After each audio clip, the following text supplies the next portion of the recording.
The rain fell heavy on the empty streets of Busan. Hyunwoo pulled down the metal shutter of the convenience store, his tired hands fumbling with the lock. Another night shift finished. Another day of his small, quiet life.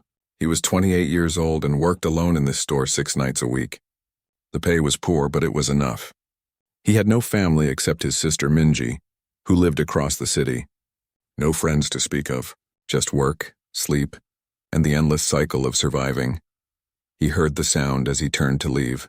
A strange clicking noise came from the alley behind the store. Hyunwoo froze. The city was not safe at this hour. Smart people walked fast and kept their heads down, but something about that sound made him stop. It was not human. It was not a cat or a dog. It was something else. Against his better judgment, he walked toward the alley. The rain soaked through his jacket as he moved between the tall buildings. The clicking grew louder. Then he saw it. Behind the garbage containers, a small creature huddled in the shadows. At first, Hyunwoo thought his eyes were playing tricks. The thing was about the size of a large dog, but it was clearly not from Earth. Gray fur covered its body, marked with stripes that glowed faintly blue in the darkness. It had large golden eyes with vertical pupils like a cat. When it saw him, it pressed itself against the wall and made a frightened whimpering sound. Hyunwoo's heart pounded. He had seen aliens on television. Everyone knew that Earth had joined something called the Galactic Coalition 15 years ago. But most humans never actually met an alien. They stayed in their special zones, in their embassies and ships. What was this creature doing in a Busan alley? The creature was injured. Blood matted the fur on its leg. Those big golden eyes looked at him with an intelligence that was unmistakable. This was not an animal. This was a child. Before Hyunwoo could decide what to do, he heard footsteps behind him. He turned and saw 3 men entering the alley. They wore dark clothes and carried guns. Their faces were hard and mean. "Step away from it," the lead man said. His voice was cold. "This doesn't concern you." Hyunwoo's mouth went dry. "What is this? What's going on?" "None of your business." The man raised his gun slightly. "We're taking the creature. Walk away now and you might live." The small alien creature made that clicking sound again. It was trying to make itself smaller, trying to hide. Hyunwoo looked at those golden eyes and saw pure terror. "You're smugglers," Hyunwoo said quietly. The pieces fell together in his mind. "You stole this creature. You're going to sell it." The lead man smiled, but there was no warmth in it. Smart for a convenience store worker. Now be smart enough to leave. Hyunwoo should have run. Every logical part of his brain screamed at him to run. These were dangerous men with guns. He was nobody, just a tired worker in a wet jacket. What could he possibly do? But he looked at the small creature again. He remembered being young and alone after his parents died. He remembered the fear, the helplessness, the desperate hope that someone would help. Nobody had really helped him back then. He and Minji had survived on their own. Maybe that was why he did what he did next. The men moved forward. Guns now pointed directly at the creature. Hyunwoo saw the lead man's finger tighten on the trigger. They were not just going to take it. They were going to kill it. No witnesses. No evidence, Hyunwoo did not think. His body moved on pure instinct. He threw himself over the small alien creature just as the guns fired. The first bullet hit his shoulder. The pain was white and hot and terrible. The second hit his chest. The third hit his back. He felt each impact like a hammer blow, felt his body breaking under the assault. 4, 5, 6 shots. His vision blurred red. 7. 8.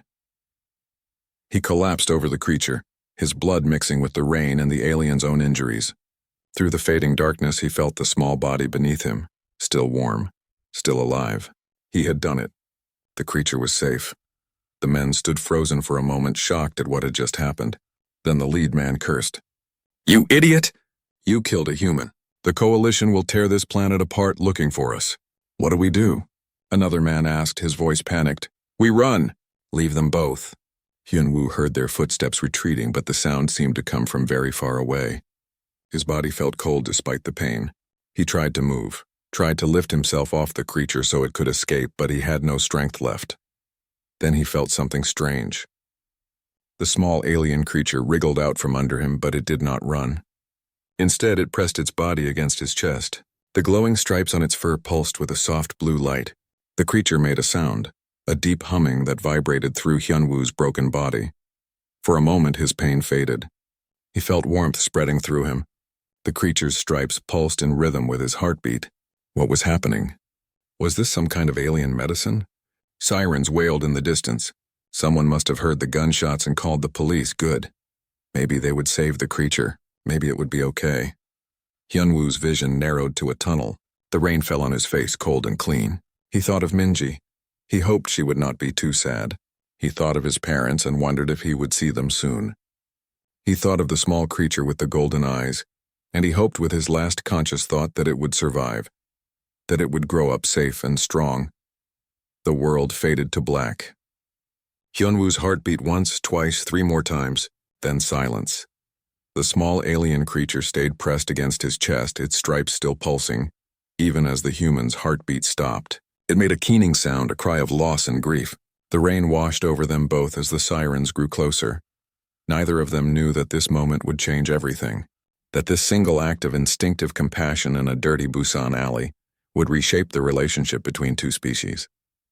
That the blood mixing between them, the pheromones exchanged, would create something new and unprecedented. All of that would come later. For now there was only rain, blood, and a small creature refusing to leave the side of the strange being who had died to protect it. Hyunwoo opened his eyes to white light. His first thought was that he had died and this was whatever came after. But dead people did not feel the softness of sheets beneath them, or smell the strange sterile scent in the air.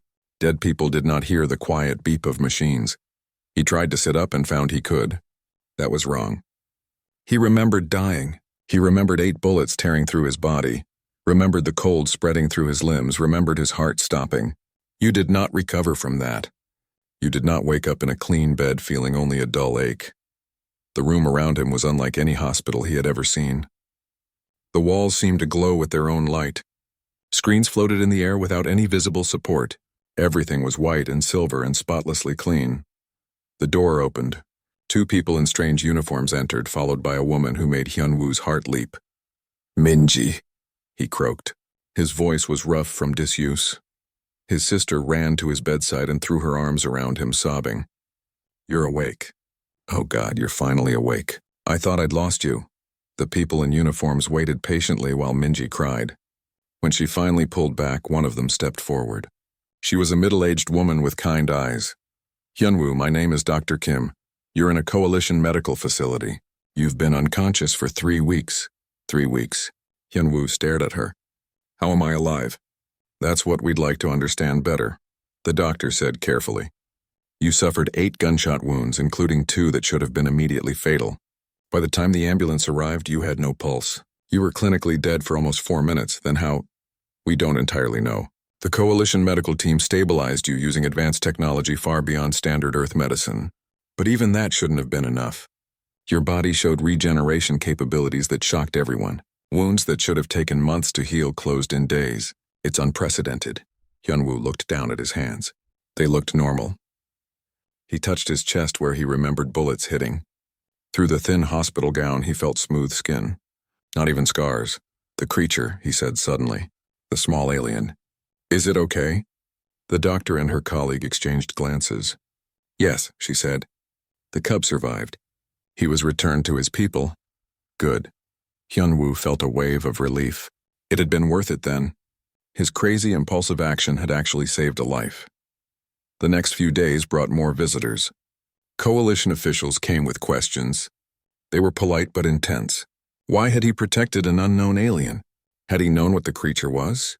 Was he involved with the smugglers? Hyunwoo answered honestly. He had seen something small and scared about to be murdered. He had acted without thinking. He did not know anything about smuggling or alien politics. He had just seen a child in danger. The officials seemed almost disappointed by this answer. One of them, a stern man in a gray suit, studied Hyunwoo with narrow eyes. Such instinctive self-sacrifice for an alien is extremely unusual. Most humans would have run. "I guess I'm not most humans," Hyunwoo said quietly. Finally, they told him the truth. The creature was named Tarek. He was the son of someone called War Commander Velrith, a very important military leader among his species. The species was called the Vakrin. They were warriors, apex predators, known throughout the galaxy as some of the fiercest fighters in the coalition. They have a strong honor code, the official explained. A life debt is sacred to them, especially one involving a child. The war commander is coming to Earth to meet you personally. That's not necessary, Hyunwoo said quickly. I don't want any reward. I just want to go home. It's not about what you want, the official said. His tone was not unkind but firm. This is a diplomatic matter now. You saved the child of one of the most powerful warriors in the coalition. There will be consequences. After they left, Hyunwoo sat alone in his room trying to process everything. He touched his chest again, feeling the impossible smoothness of healed skin. 3 weeks. He had been unconscious for 3 weeks while his body repaired damage that should have killed him. That night he discovered the changes. He woke from a dream of running through forests under a purple sky. In the dream, his body was strong and fast. He had been hunting something, his pack running beside him. The dream had felt more real than any dream should. He got up to use the bathroom and noticed immediately that something was different. His reflection in the mirror looked like him, but sharper somehow. His eyes caught the dim light and reflected it back with a faint golden shine. When he moved, his body responded faster than it should have. He could hear conversations from rooms far down the hallway, clear as if the speakers stood beside him. Hyunwoo gripped the sink, his heart racing. What had happened to him? He looked at his hands again in the light. Under the skin he could see his veins, but there was something else too. Faint patterns, almost invisible, ran along his forearms. They looked like the glowing stripes he remembered on the small creature's fur, but barely visible, like they were under his skin trying to push through. The next morning, he demanded answers from Dr. Kim. She sat him down and explained carefully. When his blood had mixed with Tarek's blood, and when the cub had pressed against him and transferred protective pheromones, something had happened. A biological exchange. Vakran genetic material had integrated with his DNA. The massive trauma his body suffered, combined with the experimental coalition medical treatment, had triggered something unprecedented. You're still human, Dr. Kim said. Mostly, but you have Vakran traits now. Enhanced strength, faster reflexes, sharper senses. The changes will continue for months, maybe years. We don't know where it will end. Can you reverse it? Hyunwoo asked. His voice shook. We don't know. And honestly, if we tried, it might kill you. Whatever happened, it saved your life. Your hybrid physiology is what kept you alive when you should have died. Hyunwoo spent the next week in the facility being tested and studied. He learned the extent of his changes. He could see better in the dark. His hearing picked up frequencies humans should not detect. He healed from cuts and bruises in hours instead of days. And the dreams continued, vivid dreams of hunting and running, of pack bonds and the thrill of the chase. He also learned about the Vakran. They were tall, powerful beings covered in fur marked with bioluminescent stripes. They had been predators on their homeworld, evolving into one of the most successful warrior species in the galaxy. But they were not mindless killers. They had a complex culture built on honor, loyalty, and the bonds of pack and family. Finally, Dr. Kim told him he could leave. The coalition would pay all his medical costs and provide compensation, but he needed to stay available. The war commander would arrive within days. Hyunwoo returned to his small apartment in Busan. It felt strange, like returning to a life that no longer fit. Everything looked the same, but he was different. When he looked in the mirror, he saw a stranger wearing his face. The news had broken while he was unconscious. His face was everywhere. Human hero saves alien child. Some people celebrated him. Others called him a fool or worse. Xenophobic groups sent death threats to his apartment. Reporters camped outside his building. Hyunwoo stopped going out. He sat in his apartment and felt the changes continuing in his body. His senses grew sharper each day. He found himself pacing his small space like it was a cage, feeling a restless energy he had never known before. Then one evening, there was a knock on his door. When Hyunwoo opened it, his breath caught in his throat. 3 massive figures stood in his doorway, towering over him. They wore armor that seemed both ancient and advanced, decorated with glowing symbols.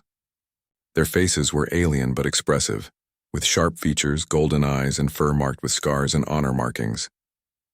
The lead figure removed his helmet. His gray fur was streaked with black, his golden eyes intense as they fixed on Hyunwoo. When he spoke, his voice was a deep rumble, but the words were perfect Korean. Hyunwoo of Earth, defender of my son, I am War Commander Velrith. I have come to honor a debt that can never be repaid. Hyunwoo stood frozen in his doorway, staring up at the war commander. The alien was massive, Easily 8 feet tall, his presence filling the small hallway. The 2 warriors behind him were just as imposing.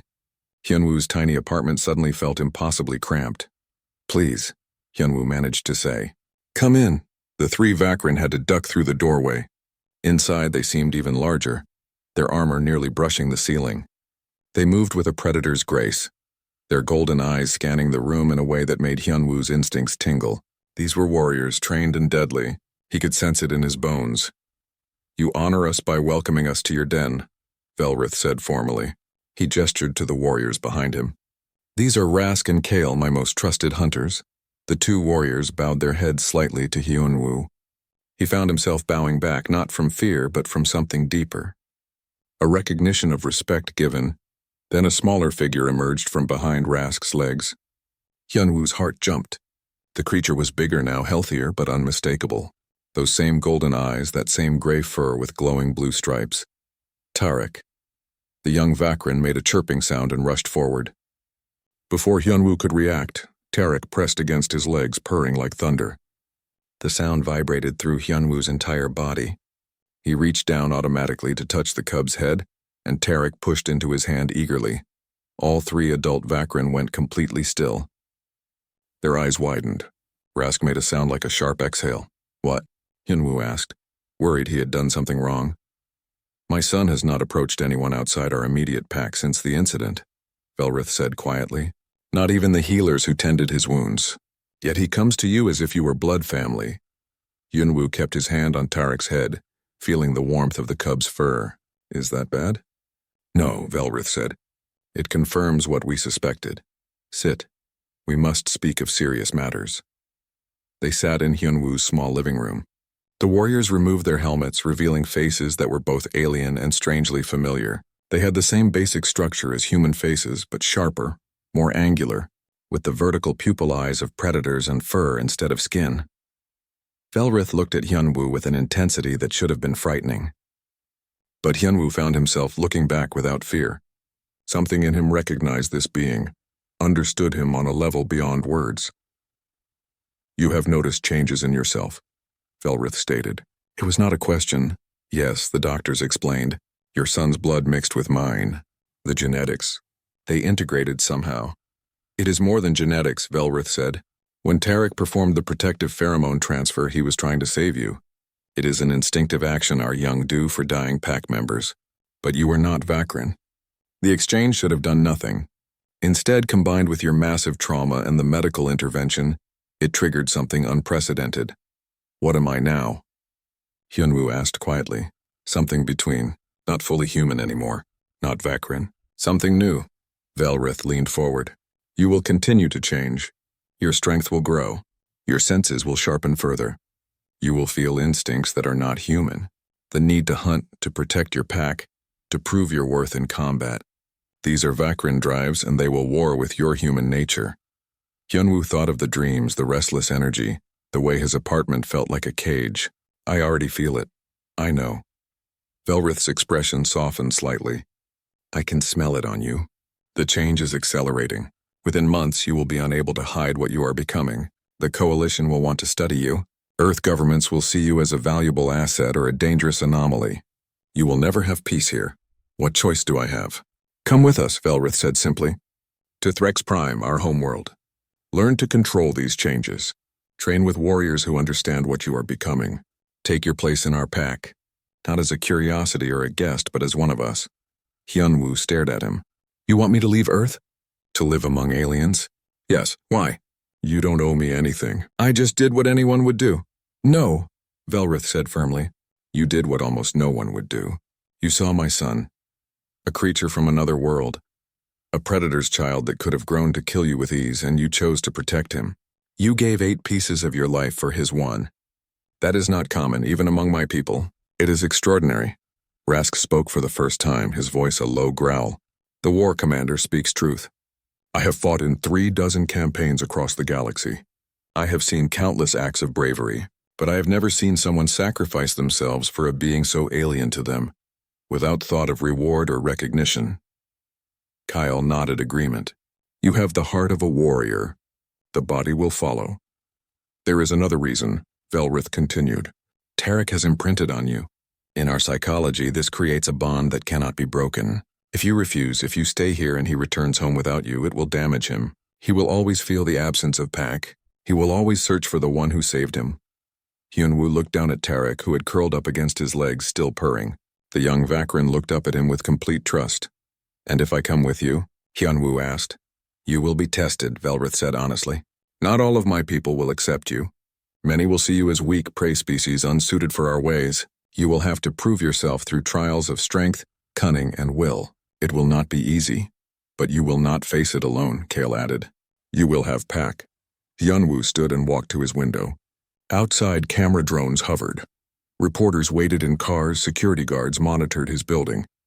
His door had death threats pinned to it. His old job was gone. His sister was the only family he had left on Earth. And even she looked at him now with a mix of love and fear. What did he have here? A tiny apartment in a city that had never truly been home.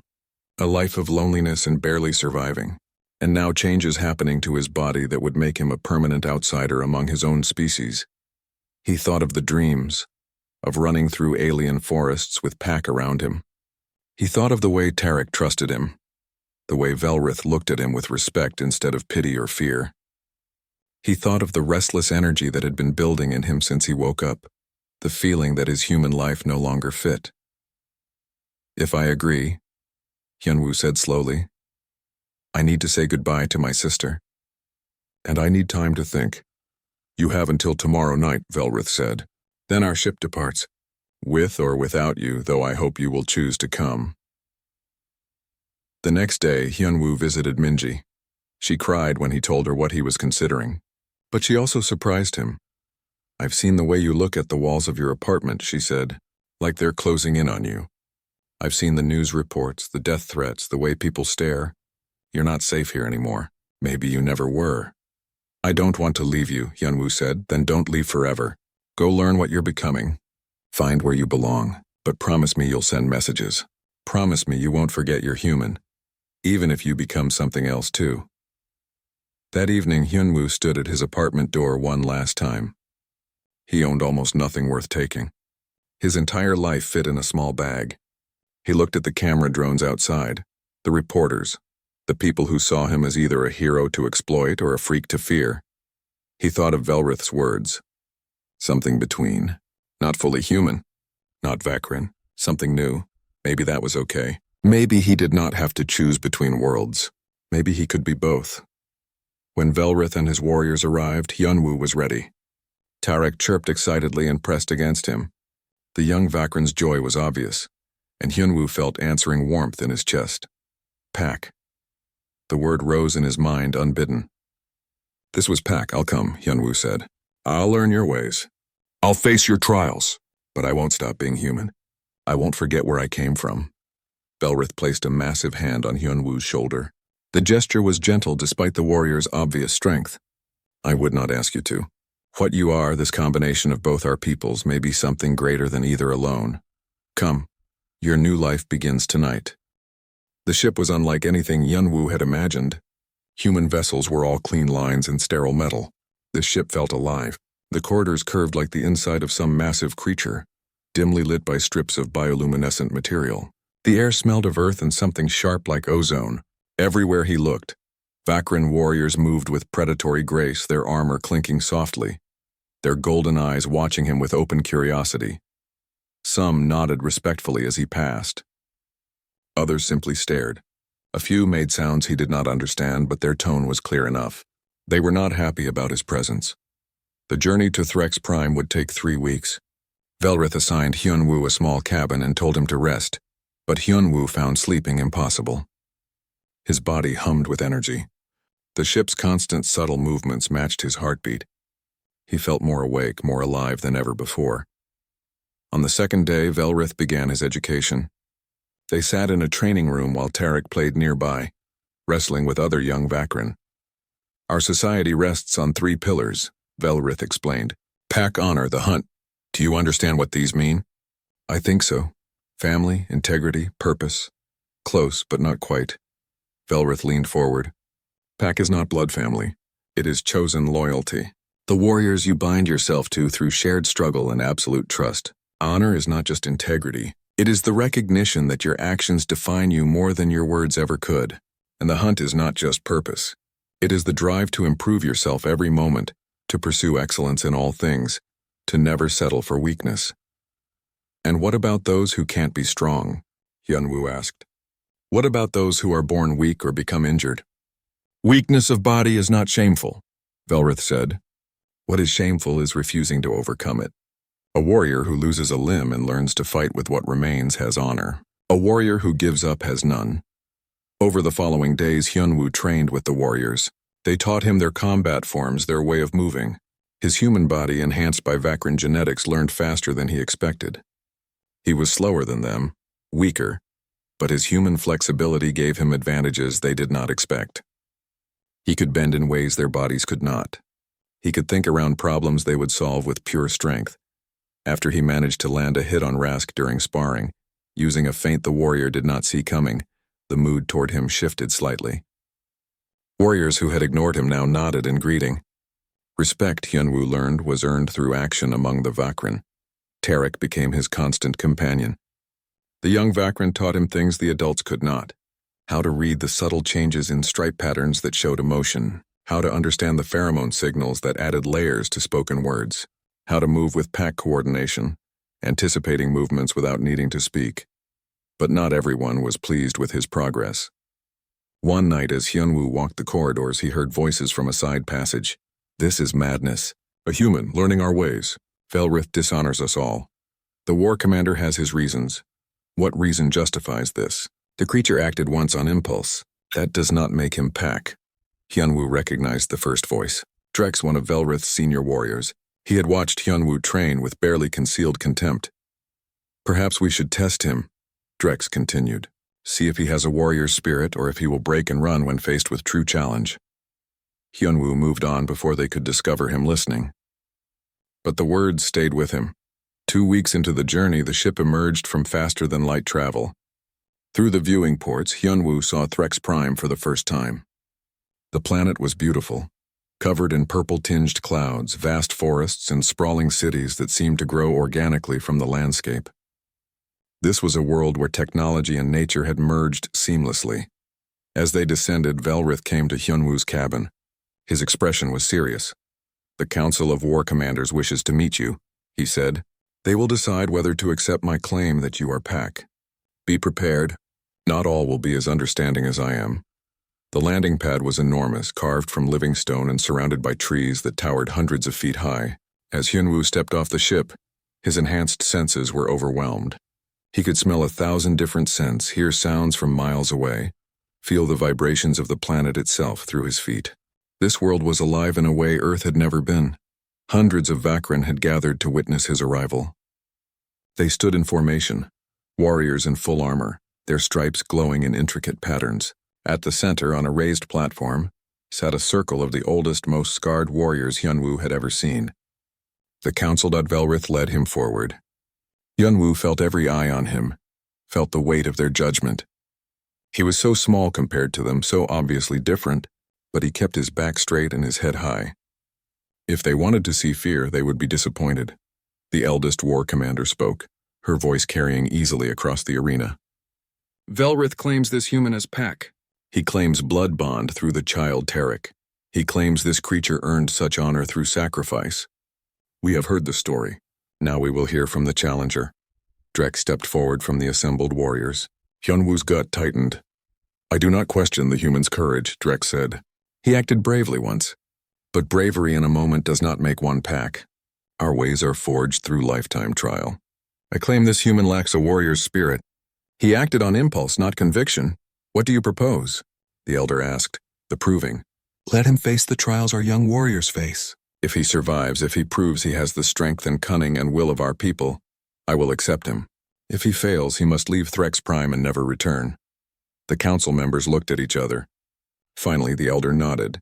The challenge is accepted. Hyunwoo of Earth, do you consent to face the proving? Hyunwoo looked at Velrith. The war commander's face was expressionless, but his stripes flickered with concern. This was a choice Hyunwoo had to make alone. He thought of the small apartment in Busan, the death threats, the loneliness. He thought of Tarek's trust, of the dreams of running through forests, of the feeling that he had finally found something worth fighting for. "I consent," he said clearly. The first trial began the next morning. They took him into the wilderness in the dark hours before dawn and left him with only a knife. Somewhere in these forests was a creature called a razor wing. He had to track it, kill it, and return with proof. Yunwu had never hunted anything in his life. But as he moved through the alien forest, he felt his body responding to instincts he had not known he possessed. He could read the broken branches, the disturbed earth, the scent markers that told him which way the creature had gone. The razor wing was a nightmare of nature.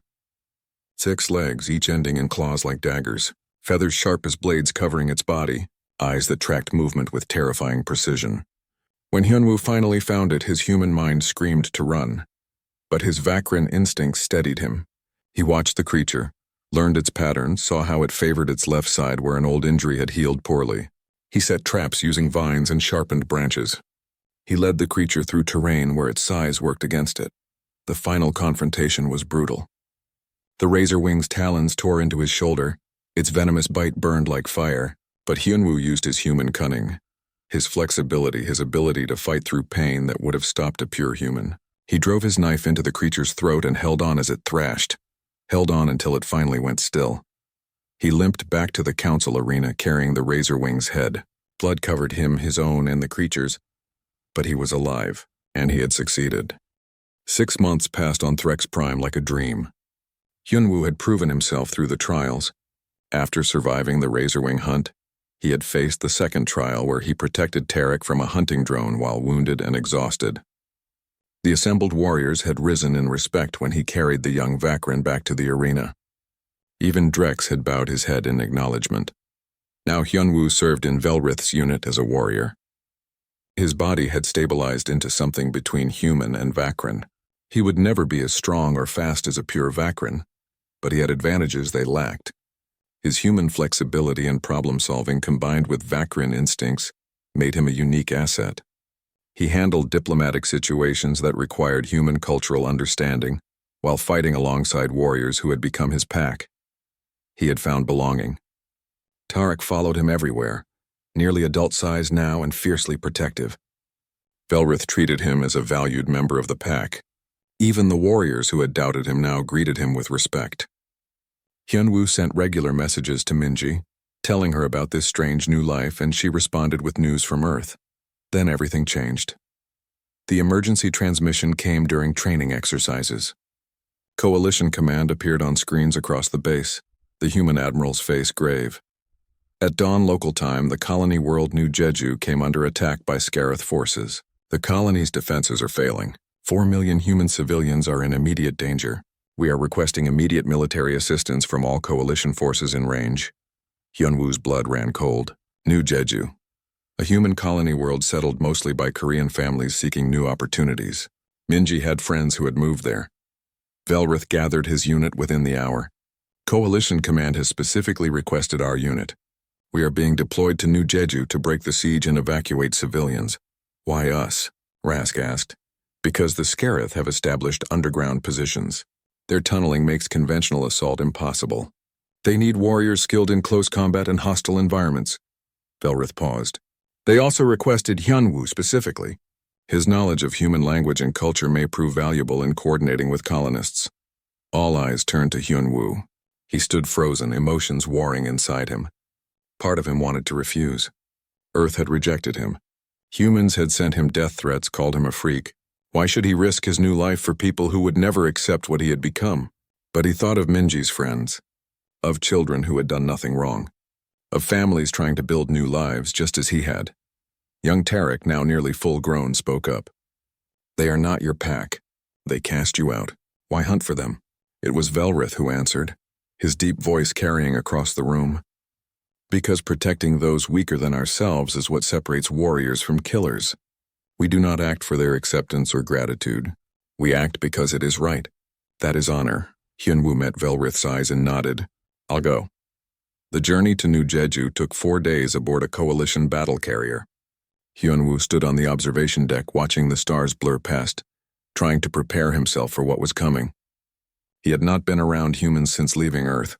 How would they react to what he had become? The answer came as soon as they boarded the carrier. Human soldiers stared at him with expressions ranging from awe to disgust. Some whispered behind their hands. Others refused to look at him directly. Hyunwoo heard the words they tried to hide. Traitor, freak, monster.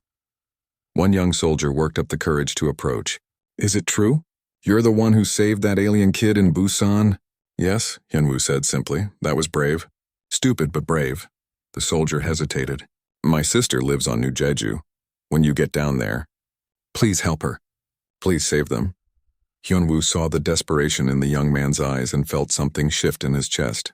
These were not politicians or xenophobes. These were ordinary people terrified for their families. I'll do everything I can, he promised. The situation on New Jeju was worse than reported. The Scarith had not just attacked, they had launched a full invasion. The insectoid aliens were tunneling under defensive positions, emerging inside safe zones, dragging civilians underground. The colony's military was overwhelmed. Velrith's unit deployed directly into the worst fighting. Hyunwoo saw immediately why Coalition Command had called for Vakran warriors. In close combat, surrounded by chaos, the Vakran were devastating. They moved with pack coordination that seemed almost telepathic, their enhanced senses detecting threats before human scanners could. But the Scarith adapted quickly. For every tunnel Velrith's warriors collapsed, 2 more opened. The aliens had numbers, and they were willing to sacrifice thousands of drones to achieve their objectives. Hyunwoo found his purpose in the chaos. He could speak to terrified colonists in Korean, could understand their panic and coordinate evacuations. He could work with Vakran warriors to set up defensive positions. He became a bridge between 2 species trying to save lives together. On the 3rd day of fighting, Coalition intelligence located the Scarith Queen in a massive hive beneath the colony's main city. Killing her would collapse the invasion's coordination, but reaching her meant sending someone through tunnels too narrow for adult Vakran warriors, someone who would have to face her elite guards alone. Hyunwoo volunteered immediately. Velrith refused. It is suicide. I will not lose you to this. My smaller size is an advantage. I can fit where your warriors cannot. And if someone has to do this, let it be me. I've already died once for the right reasons. Tarek stepped forward, now a young warrior in his own right. Father, if we do not let him hunt, we dishonor him. We do not cage our warriors to keep them safe. Velrith looked between them, his stripes flickering with conflict. Finally, he placed a hand on Hyunwoo's shoulder. Come back to us. That is an order. The descent into the tunnels was like entering a nightmare, narrow passages carved through rock, darkness broken only by the bioluminescent fungus the Scarith cultivated. The walls dripped with moisture and worse things. Hyunwoo moved forward with only his knife and the skills he had learned. His hybrid senses saved him repeatedly. He heard Scarith drones before they could ambush him. He smelled the pheromone trails that marked their passages. He moved with Vakran's silence and human adaptability through spaces that would have trapped a larger warrior. The Queen's chamber was vast, a cavern carved from living rock and filled with thousands of eggs. The Queen herself was massive, easily 20 feet long, her chitinous body protected by layers of armor. Around her, elite guards waited, each one larger and deadlier than the drones above. Hyunwoo did not try to fight them all. He used guerrilla tactics, hit-and-run attacks, drew them away from the Queen one at a time. His human mind planned each move while his Vakran instincts executed them with predatory precision. He was wounded dozens of times, venom burning in his veins, but he pushed through the pain. Finally, he reached the structural supports he had identified. The hive was carved from unstable rock. Collapse the supports and everything would come down. He planted the explosives he had carried and set the timer. The Queen realized his plan too late. She launched herself at him, mandibles wide, guards rushing in from all sides. Hyunwoo rolled under her initial strike and drove his knife into the weak point where her head met her thorax. The Queen screamed, a sound that shook the cavern walls. The explosives detonated. The world became falling rock and collapsing tunnels. Hyunwoo ran but knew he would not make it. There was too much distance, too much debris. This was how it ended then. At least he had succeeded. At least the colonists would live, then he heard it. The howl of the Vakran pack calling him home. Through the collapsing tunnels, impossibly, Velrith and his warriors came. They had carved a path through solid rock, had moved with speed and strength that defied logic. Velrith grabbed Hyunwoo and pulled him forward as the hive imploded behind them. They emerged into daylight seconds before the ground collapsed completely. Hyunwoo lay on the surface, barely conscious, covered in blood and venom and rock dust. But he was alive. And above him, the sky showed Scarith ships retreating. Without the Queen's coordination, the invasion had collapsed. The medical teams worked on him for hours. His hybrid physiology was both an advantage and a complication. The venom should have killed him, but his Vakrin genetics helped him metabolize it. The crushing injuries should have crippled him, but his accelerated healing kicked in. When he finally woke, Velrith sat beside his bed. "You disobeyed my order. I told you to come back." "I did come back," Hyunwoo said weakly. "Barely." But Velrith's expression softened. "You have reminded me of something we Vakrin sometimes forget, that the greatest strength is not in the body, but in the choice to act when action is needed." The recognition came later. Coalition Command awarded Velrith's unit the highest military honors. But what mattered more to Hyunwoo were the messages from colonists. Families thanking him. Children drawing pictures of the hybrid warrior who saved them. The young soldier whose sister he had helped evacuate standing at attention and saluting him with tears in his eyes. And a message from Minji. "You saved my friends. You saved people who might have feared you. That's who you've always been, even before the changes. I'm proud of you." Hyunwoo to serve as official liaison between Earth and Threx Prime, to train Jay,